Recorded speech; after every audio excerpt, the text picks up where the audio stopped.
Chapter 14.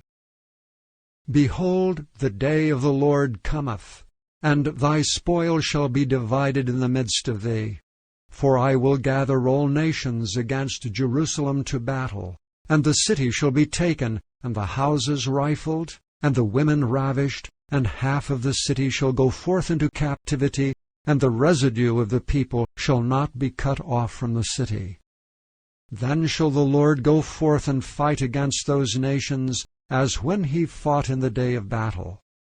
And his feet shall stand in that day upon the Mount of Olives, which is before Jerusalem on the east, and the Mount of Olives shall cleave in the midst thereof toward the east and toward the west, and there shall be a very great valley. And half of the mountain shall remove toward the north, and half of it toward the south. And ye shall flee to the valley of the mountains, for the valley of the mountains shall reach unto Azel. Yea, ye shall flee, like as ye fled from before the earthquake in the days of Uzziah king of Judah. And the Lord my God shall come, and all the saints with thee. And it shall come to pass in that day, that the light shall not be clear nor dark, but it shall be one day which shall be known to the Lord, not day nor night. But it shall come to pass that at evening time it shall be light. And it shall be in that day that living waters shall go out from Jerusalem, half of them toward the former sea, and half of them toward the hinder sea. In summer and in winter shall it be. And the Lord shall be king over all the earth. In that day shall there be one Lord, and his name one. All the land shall be turned as a plain from Geba to Rimmon, south of Jerusalem.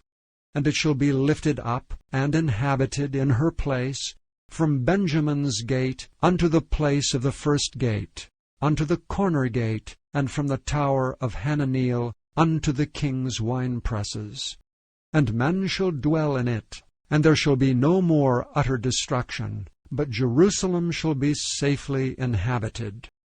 And this shall be the plague wherewith the Lord will smite all the people that have fought against Jerusalem. Their flesh shall consume away while they stand upon their feet, and their eyes shall consume away in their holes, and their tongue shall consume away in their mouth. And it shall come to pass in that day, that a great tumult from the Lord shall be among them, and they shall lay hold every one on the hand of his neighbor, and his hand shall rise up against the hand of his neighbor.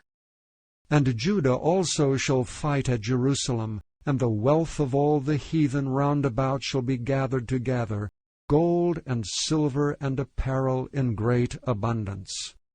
And so shall be the plague of the horse, of the mule, of the camel, and of the ass, and of all the beasts that shall be in these tents, as this plague.